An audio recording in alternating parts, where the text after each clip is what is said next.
She woke up with the curtain around her neck. No wind, window closed, 3 in the morning. Janet was 11 years old.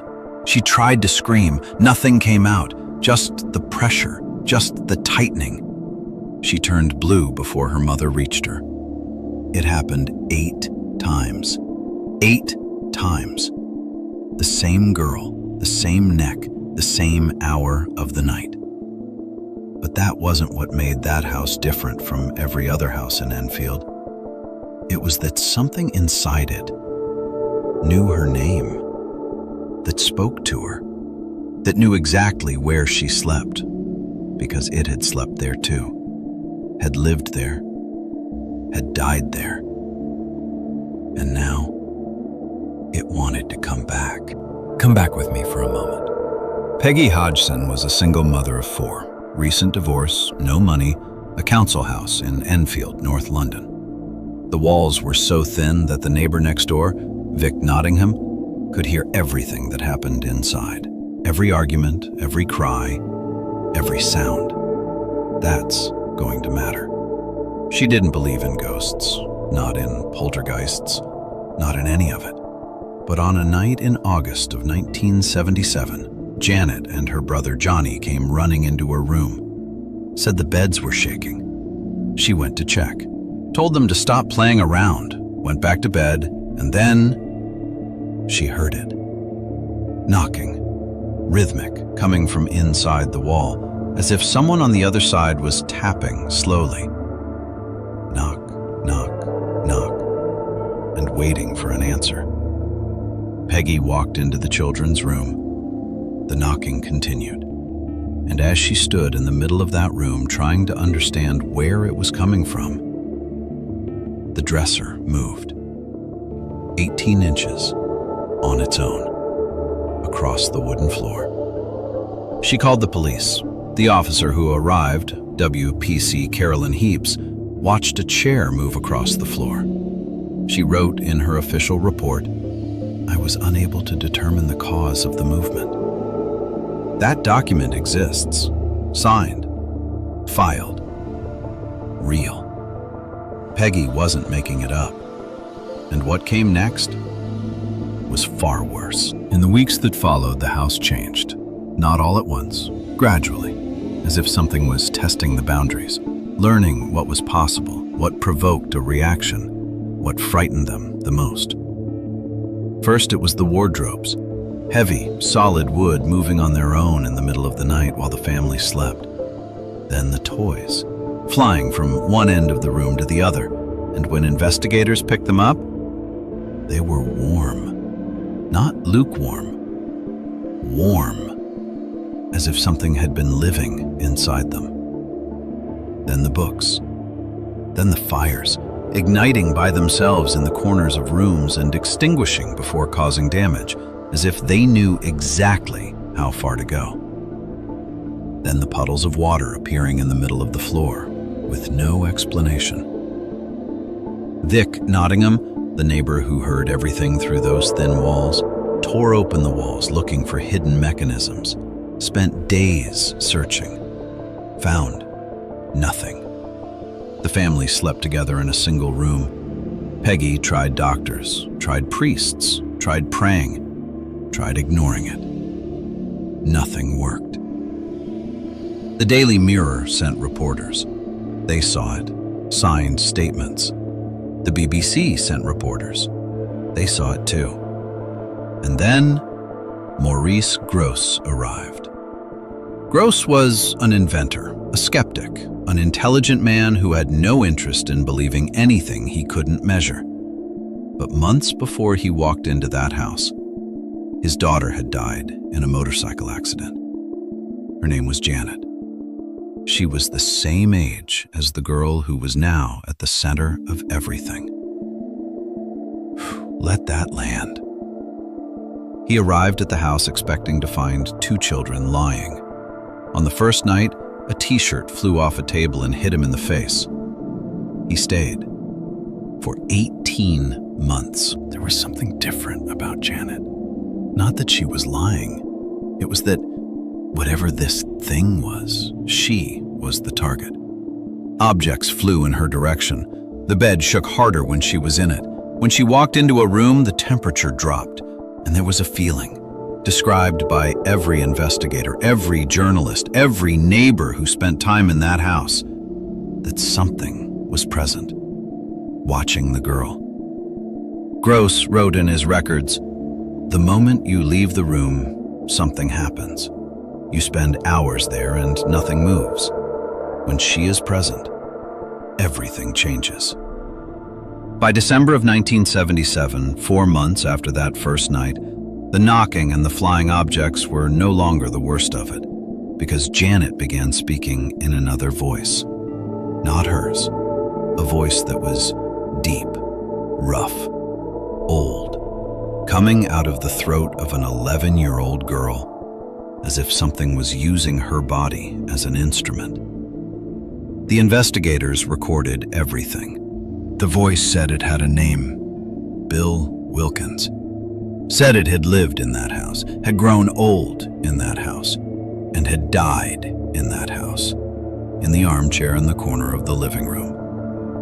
And then it described how it died. "Just before I died, I went blind. Then I had a hemorrhage, and I fell asleep, and I died. In the chair, in the corner, down there." The investigators went looking. Public records, parish records, neighborhood archives. William Wilkins had lived at that address, had gone blind in his final years, had died of a cerebral hemorrhage in 1963. Janet was 11 years old when she said this. No computer, no Google, no way for an 11-year-old girl in a council house in Enfield to know the medical history of a former tenant. When a local radio station played the recording on air, a man called in, said he recognized that voice. It was Bill Wilkins' son. He confirmed every detail: the blindness, the hemorrhage, the armchair. The voice spoke for hours over the months that followed, sometimes confused, saying it didn't understand why it was still there, that it missed something, that it wanted to leave, but didn't know how. Sometimes aggressive. Sometimes it answered questions with details no one could have invented. And then the investigators did something that no amount of skepticism could explain afterward. They filled Janet's mouth with water to prove she couldn't possibly be speaking. The voice continued. Janet said decades later, "I knew when the voices were happening. It felt like there was something behind me the whole time. I don't know if the poltergeist was truly evil. It was almost as if it wanted to be part of the family." And then the thing changed its tone. It started hurting her. On Boxing Day 1977, the day after Christmas, Janet was sitting near the living room window.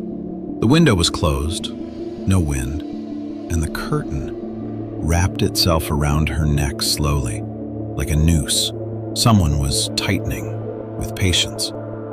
She grabbed at her own throat, tried to scream, turned blue. Peggy undid the knot. Janet survived. It wasn't the last time. Curtains, bed sheets, her dressing gown, things that don't move on their own, wrapping themselves around the throat of an 11-year-old girl while she slept, while she sat, while she simply breathed. Guy Playfair, the second investigator who spent those 18 months in that house, wrote that he told Peggy a necessary lie, that poltergeists don't kill people, that it was just mischief. What he didn't write is that there were cases where the inexplicable had gone too far, and he knew it. Janet was admitted to the Maudsley Hospital, one of the most respected psychiatric hospitals in Britain. The disturbances continued there, in the hospital bed itself, with the medical staff present. The records exist. 18 months. More than 30 witnesses, police officers, journalists, doctors, investigators, neighbors, all signed statements. All left without explanation. 2,000 documented incidents, 200 hours of recorded audio. Nobody explained it. Janet admitted years later that she and her sister had faked certain moments.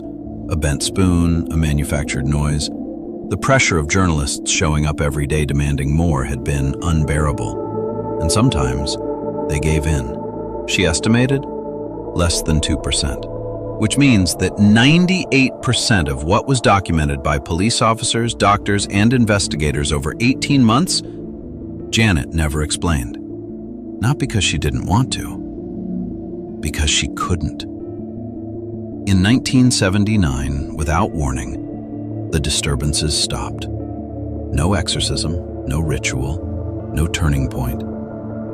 Things simply faded, as if whatever force had been feeding all of it had exhausted itself, or grown tired, or simply left. The next residents of 284 Green Street reported occasional knocking on the walls. Nothing more. 284 Green Street still stands, in Enfield, North London. A house on an ordinary street in an ordinary neighborhood. No plaque, no marker, nothing to show what happened inside those walls. But the recordings still exist too. You can hear Bill Wilkins' voice right now. From anywhere in the world, at any hour, just search for it. The deep, tired, confused voice coming out of the throat of an 11-year-old girl, describing the blindness, describing the hemorrhage, describing the armchair. And Bill's son confirmed every word was right. Janet Hodgson is an adult today. She spent decades caring for people at the end of their lives, a healthcare worker, someone who holds the hand of the dying. In a 2011 interview, she said, "I felt used by a force that nobody understands. The levitation was frightening because you never knew where you were going to land. And the curtain around my neck, I thought I was going to die." Nobody has ever explained what happened in that house. No investigator, no scientist, no court. The case is open. And the armchair in the corner of the living room, the armchair where Bill Wilkins said he died, where he said he still is, nobody knows where it is today. But Bill said he never left, that he is still there, in the armchair, in the corner, waiting.